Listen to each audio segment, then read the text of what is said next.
Hello everyone, welcome to this study. সকলোকে এডু ষ্টাডিলৈ স্বাগতম জনাইছো। বন্ধুসকল এই ভিডিওটো আমি আলোচনা কৰিম ইংলিশ গ্ৰামাৰৰ পাৰ্ট 3 সৰি এটো পাৰ্ট 3 নহয় এটো হৈছে পাৰ্ট 4 পাৰ্ট 3 আমি অলৰেডি আপলোড কৰিছো অৰ্থাৎ আমি ইয়াত কি আলোচনা কৰিম ইয়াত আলোচনা কৰিম past continuous tense and past perfect tense দুটা আলোচনা কৰিম দুইটা টেন্সে আৰু লগতে এই টেন্স কেইটাৰ লগত ৰিলেটেড যি ভয়েস হ'ব সেই ভয়েস কিনিও শিকাই যাম লগতে অৰ্থাৎ আমি টেন্সৰ লগে লগে ভয়েসটো শিকি যাম ইয়াত So এই ভিডিওটো যি সকলে ক্লাস 10 অৰ HSLC এক্সাম দিব অৰ্থাৎ মেট্ৰিক পৰীক্ষা দিব আৰু যি সকলে এবাৰ ক্লাস 12 ত আছে অৰ্থাৎ হায়াৰ সেকেন্ডাৰী ফাইনাল দিব তেওঁলোকৰ কাৰণে অতিকে উপযোগী হ'ব আৰু ইয়াত যিবিলাক এক্সাম্পল লোৱা হৈছে সেই এক্সাম্পলখিনি আহিবলগীয়া HSLC 2021 আৰু HS ফাইনাল 2021 ৰ কাৰণে অতিকে গুৰুত্বপূৰ্ণ এক্সাম্পল লোৱা হৈছে আৰু লগতে ভিডিওটো যি সকল পঞ্চম শ্ৰেণীৰ পৰা নৱম শ্ৰেণীলৈকে পঢ়ি আছে তেওঁলোকৰ কাৰণে অতি গুৰুত্বপূৰ্ণ হ'ব গতিকে ভিডিওটো সকলোৱে চাব পাৰে So বন্ধুসকল যদি এতিয়ালৈকে আপোনালোকে এডু ষ্টাডি চেনেলটো সাবস্ক্ৰাইব কৰা নাই তেনেহলে সাবস্ক্ৰাইব কৰি লব আৰু ওচৰত থকা বেল আইকনটো প্ৰেছ কৰি তাত যেটো অল অপচন আহে সেই অল অপচনটো সিলেক্ট কৰি লয় যেন আহক এতিয়া আমি আৰম্ভ কৰিছো আমাৰ টেন্সৰ প্ৰথমটো টপিক সেই প্ৰথমটো টপিক কি হৈছে past continuous tense সো এতিয়া past continuous tense বুলি কোৱাৰ লগে লগে past continuous tenseত ভাৰ্বৰ কোনটো ফৰ্ম আমি ব্যৱহাৰ কৰিম ইয়াত ভাৰ্ব ফৰ্ম গিটা লিখা আছে So ভাৰ্বৰ ফৰ্ম গিটা ইয়াত হৈছে was বা were এক্টিভত আমি কি ব্যৱহাৰ কৰিব লাগিব was বা were plus verb 4 আৰু পেসিভত was বা were plus verb being plus verb number 4 এইখিনি আলোচনা কৰিব লাগিব সো বন্ধুসকল মই যিমান বিলা টেন্সৰ ভিডিও আপোনালোকক দি আছো সেই টেন্সৰ ভিডিও বিলাকত সদায় মই ভাৰ্ব ফৰ্মে আলোচনা কৰো গুটে ফৰ্মেশনটো ইনে subject plus verb plus object এনেকে বনাই লৈ সেইখিনি মই ফৰ্মেশন দিব বিচাৰা নাই আপোনালোকক কেৱল যেটো প্ৰয়োজন হয় আমাৰ পৰীক্ষাত যেটো প্ৰয়োজন হয় হেতুহে মই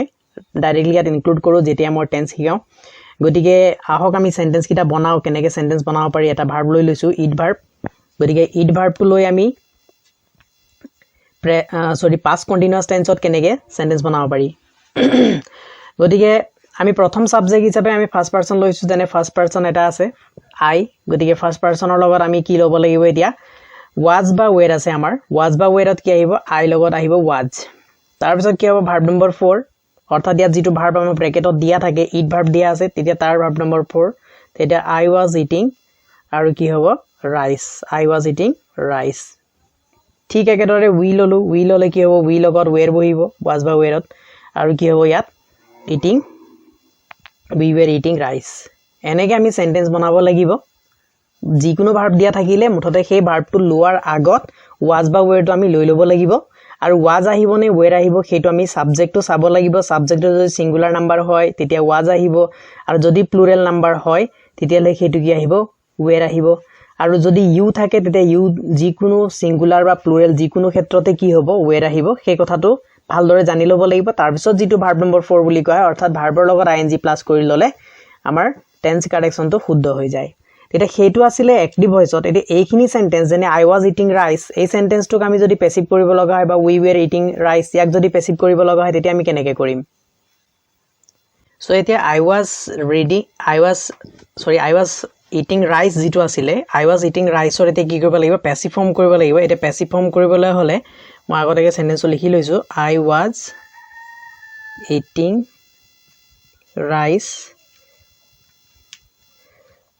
গতিকে এই সেন্টেন্সটো এতিয়া পেসিভ যেতিয়া কৰিম তেতিয়া কি হ'ব ইয়াত যেটো ৰাইস আছে অবজেক্টটো পেসিভ এক্টিভ আছে থকা অবজেক্টটো পেসিভত কি হ'ব সাবজেক্ট হ'ব গতিকে আমি সাবজেক্ট হিচাপে ৰাইসটো ললো তাৰ পিছত কি লাগিব ইয়াত ভাৰ্বৰ ফৰ্মটো চাব লাগিব সাবজেক্ট লোৱাৰ পিছত ভাৰ্বৰ ফৰ্মটো চিন্তা কৰিব ভাৰ্বৰ ফৰ্মটো কি was বা were তেতিয়া ৰাইসৰ লগত was বহিব সো ৰাইস was হ'ব আৰু কি লাগিব ডাইৰেক্টলি being লাগিব আৰু কি লাগিব প্লাস ভাৰ্ব 4 লাগিব সৰি এটা ভাৰ্ব 4 নহয় ভাৰ্ব 3 লাগিব ইয়াত ভাৰ্ব 3 হ'ব লাগে এটো ভাৰ্ব 3 শুদ্ধ কৰি লব এটো ভাৰ্ব 4 নহয় ভাৰ্ব 3 হ'ব লাগিব ইয়াত being বহিলে তাৰ পিছত কি বহিব লাগিব ভাৰ্ব 3 পেসিভত সদায় ভাৰ্ব 3 বহে গতিকে rice was being এটা ইটৰ যেটো ইটিং হৈ আছে ইয়াত তাৰ ভাৰ্ব 3 কি হ'ব eaten হ'ব গতিকে আমি কেনেকৈ লিখিম rice was being eaten by তাৰ পিছত এক্টিভ ভয়েসত যেটো সাবজেক্ট হৈ আছিল সাবজেক্ট কি আছিল ইয়াত I আছিল তাক পেসিভত আমি কি কৰিব লাগিব অবজেক্ট কৰিব লাগিব যেটো কি হ'ব me হ'ব I ৰ অবজেক্টটো কি হ'ব me হ'ব গতিকে এনেকৈ আমি এক্টিভৰ পৰা পেসিভ কৰিব লাগিব টেন্স ওয়াইজত past continuous tenseৰ এনেকৈ কৰা হয় এতিয়া ইউজেস কিনি কি আছে আমি ইউজেস কিনি চাও তেতে ইউজেস কিনিত আমাৰ প্ৰথমে কি আছে ইয়াত কৈছে an action going on for some time during which something took place when বা while ইয়াৰ when বা while to হৈছে কি আমি hints word হিচাপে লব লাগিব ইয়াৰ মেইন কথাটো কি কৈছে an action going on for some time during which something took place অৰ্থাৎ অতীতত কিবা এটা ঘটনা ঘটিছিল সেই ঘটনাটো ঘটাৰ সময়ত অন্য এটা কাম চলি আছিল অৰ্থাৎ কোনো এটা কাম চলি আছিল আৰু সেই কামটো চলি থাকোতে অন্য এটা ঘটনা লগতে ঘটিছিল অৰ্থাৎ অতীতত দুটা কাম হৈছিল দুটা কামৰ এটা কাম চলি আছিল আৰু এটা কাম সেই সময়ত হৈছিল তেতিয়া যেটো কাম চলি আছিল বুজাই তাৰ কাৰণে past continuous tense আৰু যেটো কাম হেতু সময়ত হৈছিল তাৰ কাৰণে past indefinite tense ৰ ব্যৱহাৰ কৰা হয় আৰু ইয়াত hints word হিচাপে when আৰু while থাকিব আৰু সদায় মনত ৰাখিব লাগিব when ৰ লগতে যেটো সেন্টেন্স লাগি থাকিব when ৰ লগত এনেকে when ৰ লগত when টো আগত থাকিব পিছত থাকক when ৰ লগত লাগি থকা সেন্টেন্সটোত সদায় কি হ'ব past indefinite tense হ'ব অৰ্থাৎ past indefinite বুলি ক'লে ভাৰ্বৰ টু বহিব তাত ভাৰ্বৰ ফৰ্মটো আৰু তাৰ পিছৰ সেন্টেন্স বা when ৰ তাতকে আগত থকা সেন্টেন্সটো আগত বা পিছত যিকোনো জায়গাত হ'ব পাৰে সেই সেন্টেন্সটো কিন্তু কি হ'ব past continuous tenseত বহাব লাগিব অৰ্থাৎ তাত was বা were plus verb number 4 কৰিব লাগিব যদি এক্টিভত হয় আৰু যদি পেসিভত হয় was বা were plus being plus verb 3 কৰিব লাগিব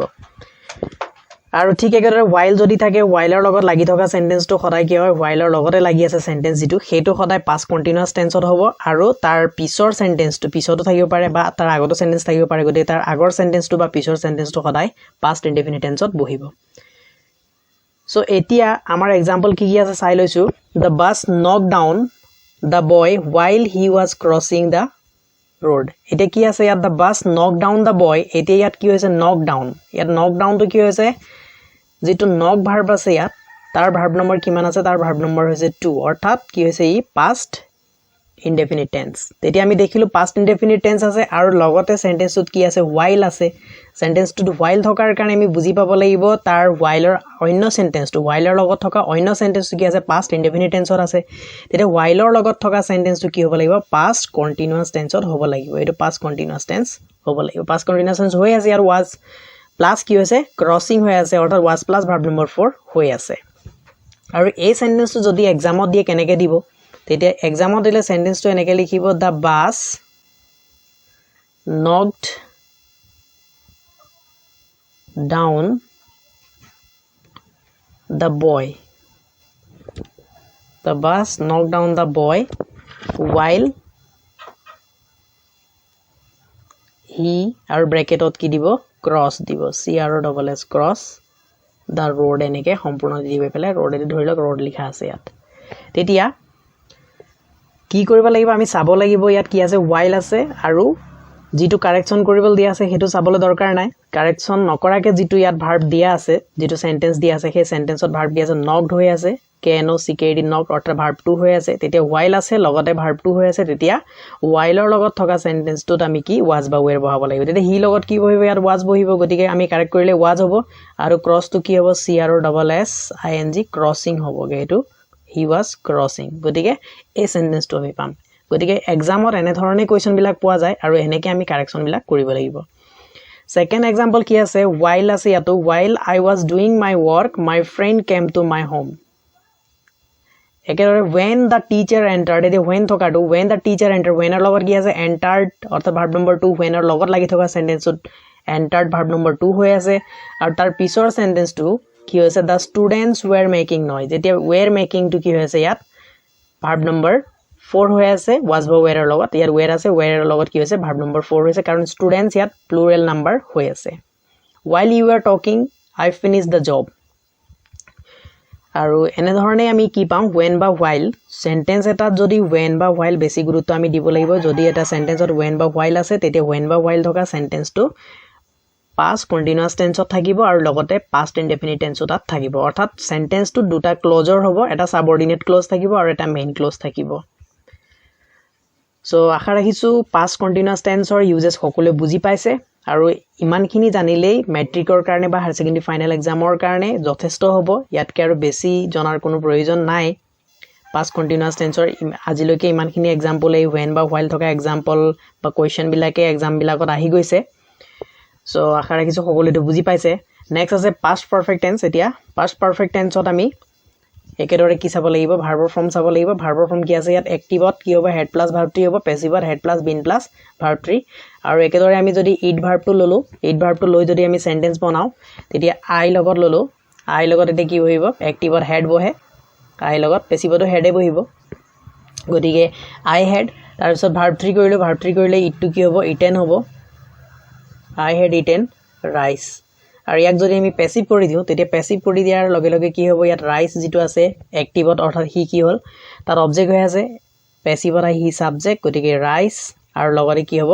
ইয়াত যেটো কি আছে ভাৰ্ব ফৰ্ম মতে হেড আহিব ৰাইস হেড তাৰপিছত কি লাগিব বিন লাগিব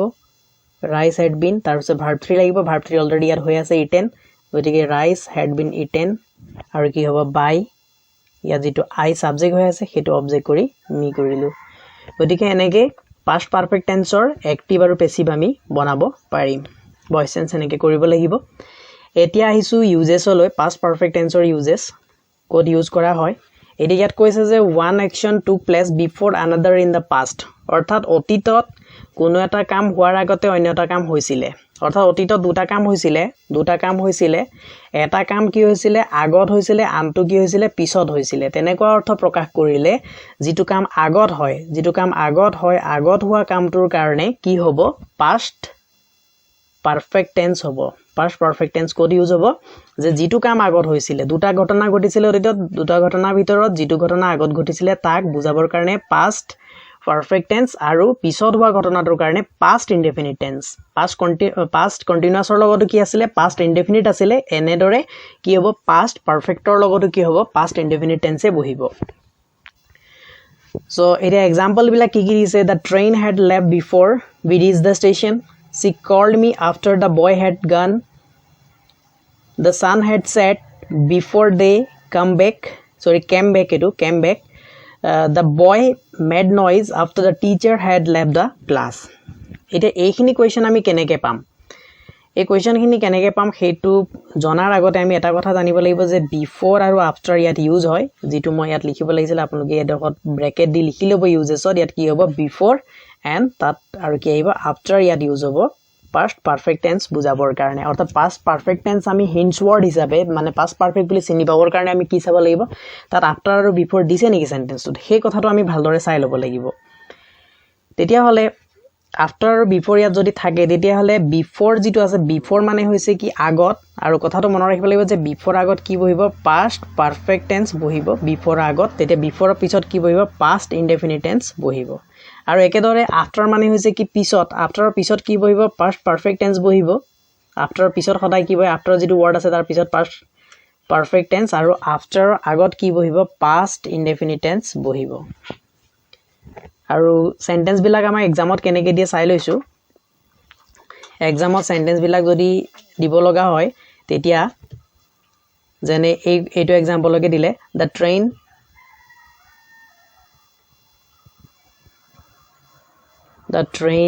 তাৰ পিছত ব্ৰেকেটত কি দিব leave দি দিব verb to ব্ৰেকেটত তাৰ পিছত দিলে ইয়াত before আৰু কি দিব we reach reach the station এনেকে দি দিব তেতিয়া আমি কি কৰিব লাগিব আমি চাব লাগিব কি আছে hints word before আছে তেতিয়া before আছে বুলি জনাৰ লগে লগে আমাৰ ব্ৰেকেট কোড দিছে আমাৰ শুদ্ধ কৰিবলৈ দিয়া ভাৰ্বটো যত আছে হেতু না চাই তাৰ পিছৰটো সেন্টেন্স নেক্সট সেন্টেন্সটো বা নেক্সট যেটো ক্লজ আছে সেই ক্লজটো চাব লাগিব ইয়াত নেক্সট ক্লজটো কি আছে we reach the station অৰ্থাৎ reach মানে কি হৈছে ভাৰ্ব 2 হৈ আছে ইয়াত তাৰ মানে আমি কি বুজি পালো ভাৰ্ব 2 হোৱা মানে ই past indefinite tense হৈ আছে আৰু লগতে before আছে তেতিয়া before পিছত past indefinite তেতিয়া before আগৰ সেন্টেন্সটো কি হ'ব লাগিব past perfect এটা past perfect বুলি কোৱাৰ লগে লগে বাকি সকলো দি আছে ভাৰ্বৰ ফৰ্মটো শুদ্ধকৈ লিখিলে হ'ল ভাৰ্বৰ ফৰ্মটো কি হ'ব ইয়াত past perfectত আমি মুখস্থ ৰাখিব লাগিব যে had plus verb 3 হ'ব গতিকে ইয়াত had plus কি হ'ব verb 3 leave verb 3 কি হ'ব left হ'ব গতিকে সম্পূৰ্ণ শুদ্ধকৈ সেন্টেন্সটো আমি টেন্স কাৰেকচন যেতিয়া কৰিম তেতিয়া আমি এই বাক্যটো পাম the train had left before we reached the station ঠিক একেদৰে she called me after থকা সেন্টেন্সটো একেদৰে কি হ'ব ইয়াৰ after থাকিলে after পিছত যেটো আছে তাত ইয়াত the boy had gone আছে তেতিয়া আমাৰ এই ব্ৰেকেটত এইটো had gone নিদি কি দিব go দি এনেকে আমাৰ কোৱেশ্চনটো কৰি দিব তেতিয়া আমি কি কৰিব লাগিব যে after আগত চাব লাগিব কি আছে called অৰ্থাৎ ইয়াত কি হৈছে verb 2 হৈ আছে তেতিয়া after পিছত কি হ'ব লাগিব past perfect tense অৰ্থাৎ had plus verb 3 হেতু কাৰণে কি হ'ব had gone ইয়াত শুদ্ধ হ'ব সো আশা ৰাখিছো past perfect tense সকলোৱে বুজি পাইছে আৰু ইয়াত যিমানখিনি एग्जांपल লৈছো এনে ধৰণৰ एग्जांपलে মেট্ৰিক পৰীক্ষা বিলাকত বা হায়াৰ সেকেন্ডাৰী পৰীক্ষা বিলাকত আহি আছে আৰু আহি থাকিব গতিকে সকলোৱে ভিডিওটো স্কিপ নকৰাকে ভালদৰে চালে আপোনালোকে নিশ্চয় এই ভিডিঅ'ৰ পৰা উপকৃত হ'ব আৰু আজি কেইটামান এক্সাৰসাইজৰ দুটা কোৱেশ্চন দিছো সেই দুটা কোৱেশ্চন আপোনালোকে যাতে কমেন্টত ইয়াৰ ভাৰ্ব ফৰ্ম কেইটা শুদ্ধকৈ লিখে যেন when I met him he work in a restaurant এই ওয়ার্কটো এটা ইয়াত শুদ্ধ ফৰ্মত লিখিলে কি হ'ব হেতু কমেন্টত লিখি জনাব আৰু Hari came to the classroom before the teacher entered এটা কাম ভাৰ্বটো কি হ'ব কমেন্টত শুদ্ধকৈ লিখি জনাব সো আশা ৰাখিছো সকলো ভিডিঅটো চাই ভাল পালে যদি ভিডিঅটো চাই ভাল পাইছে আপোনালোকে উপকৃত হৈছে তেনে ভিডিঅটো লাইক কৰিবলৈ নাপাহৰিব আৰু লগতে ভিডিঅটো শেয়াৰ কৰিব আৰু ভিডিঅটোত আৰু কেনে ধৰণৰ ভিডিঅ আপোনালোকে বিচাৰে আপোনালোকে কমেন্টত জনাবলৈ নাপাহৰিব ইমানকে কৈ আজি ক্লাছটো সামৰিছো ধন্যবাদ